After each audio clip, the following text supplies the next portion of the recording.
Hello guys, सभी को नमस्कार। आईटीआई रेलवे में तो आज हम आपको बताने वाले हैं कि आप देखिए अप्रेंटिस आया है जो कि Indian Oil Corporation Limited of India की तरफ से। और इसमें आप लोग अप्रेंटिस का फॉर्म अप्लाई कर सकते हैं जो कि इसमें ये भी फीस नहीं लगेगा। और ये देख लीजिए यहाँ पे टोटल पोस्ट दिया गया है और देखिए यहाँ पे लिखा गया है।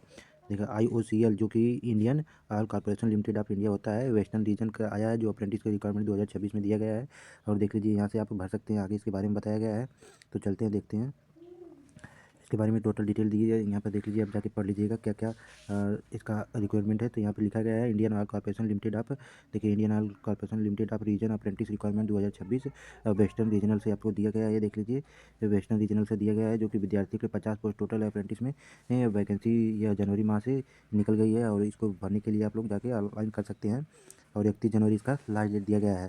ठीक है, और इसके आगे हम चलते हैं, देखते हैं क्या क्या लिखा गया है। और इसके बारे में टोटल जानकारी पूरा यहाँ पे दिया गया है। देखिए इंडियन IOCL अप्रेंटिस रिक्वायरमेंट 2026 दिया गया है। और देखिए यहाँ पे इसका फुल फॉर्म भी लिखा गया है।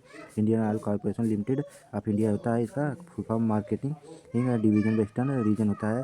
ठीक, और इसमें देखिए एडवाइस नंबर दे दिया गया है। यहाँ पे ये नंबर पे जाकर आपको एडवाइस, इसके पहले भी वैकेंसी आया था, उसका अलग अलग डिपार्टमेंट और अलग अलग नंबर होता है। ये WR से वेस्टर्न हो गया। और MKT से इसका कुछ कोड होता है। देख लिया अप्रेंटिस के लिए, यहाँ पे ट्रेड अप्रेंटिस के लिए लिख रहा है। टोटल 50 पोस्ट है यहाँ पे। ये आज पर अप्रेंटिस रूल के अनुसार जो भी अप्रेंटिस का रूल रहता है, इसमें क्वालिफिकेशन में केवल ITI पास वालों के लिए निकाला गया है वैकेंसी ये। और इसका लास्ट डेट और स्टार्टिंग डेट देखिए 15 जनवरी से यह पोस्ट स्टार्ट हो चुका था और 31 जनवरी तक इसका लास्ट डेट है। ऑनलाइन आवेदन कर सकते हैं और इसका ये ऑफिशियल लिंक है IOCL.com पे जाके ये देख सकते हैं आप लोग। और यहाँ पे देखिए इसके बारे में क्या दिया गया है। हाँ, वेस्ट ये देखिए यहाँ पे ये अप्रेंटिस रिक्वायरमेंट 2026 डेट डेट के बारे में बता दिया गया है। 15 जनवरी से 2026 से स्टार्ट है और 31 जनवरी 2026 को लास्ट डेट रहेगा। ये भी फीस नहीं लगेगा। ये भी फीस यहाँ नील नील का मतलब होता है कि एक भी फीस किसी का नहीं लगेगा। 18 साल कम से कम उम्र रहना चाहिए, 24 साल अधिक से अधिक रहना चाहिए। और इसमें 3 साल का छूट दिया जाता है OBC वालों के लिए, SC वालों को 5 साल और जनरल वालों के लिए एक भी नहीं दिया जाता है। ठीक है, इसके आगे चलते हैं।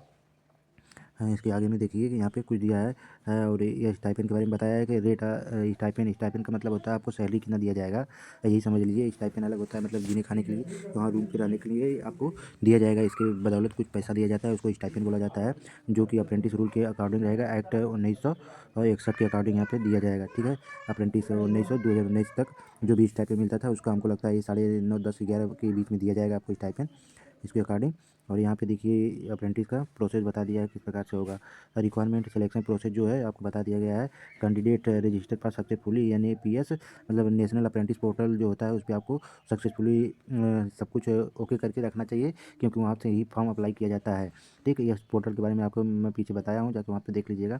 आज shall be the consider the selection process 3 will be the written exam and test interview. आपका पहले रिटन एग्जाम होगा, उसके बाद टेस्ट इंटरव्यू होगा, तब जाकर आपका सिलेक्शन होगा। Merit list of the candidate who has the applied, यहाँ पे देखिए merit list of the candidate who has the applied again the respective post of the portal. आप पोर्टल पे जाके वहाँ से भर सकते हैं। Meeting notify the eligible criteria shall be the prepare the base on the percentage of mark. जितना आपका मार्क रहेगा उसी के अनुसार आपको यहाँ पे सिलेक्शन किया जाएगा। अगर आपसे ज़्यादा किसी का मार्क है तो उसको पहले प्रीफरेंस दिया जाएगा, ये तो रूल होता है। ठीक है, require the present qualification of the post, number के हिसाब से आपको पोस्ट भी दिया जाएगा, कौन सा पोस्ट आपको कहाँ पे रखा जाएगा। फिर यहाँ पे शॉर्ट लिस्टेड कैंडिडेट के बारे में बताया गया है। देख लीजिए यहाँ पे शॉर्ट लिस्टेड कैंडिडेट के बारे में बताया गया है। Include the pre exam medical fitness भी चाहिए और certificate found the older shall be the issue. फिर द इंगेजमेंट अप्रेंटिस यहाँ पे दिया गया है।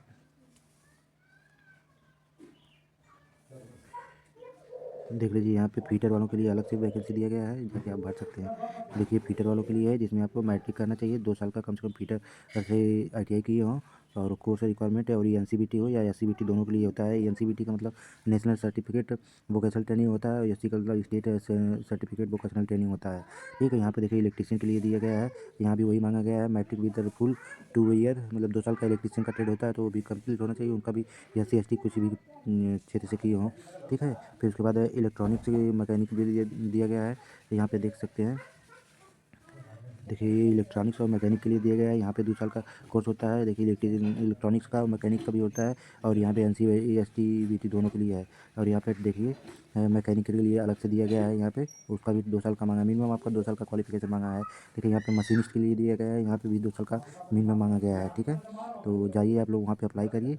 और टोटल पोस्ट के बारे में पहले ही बता दिया गया है। देखिए यहाँ पे टोटल पोस्ट के बारे में दे दिया गया है, आप यहाँ से जाके अप्लाई कर सकते हैं।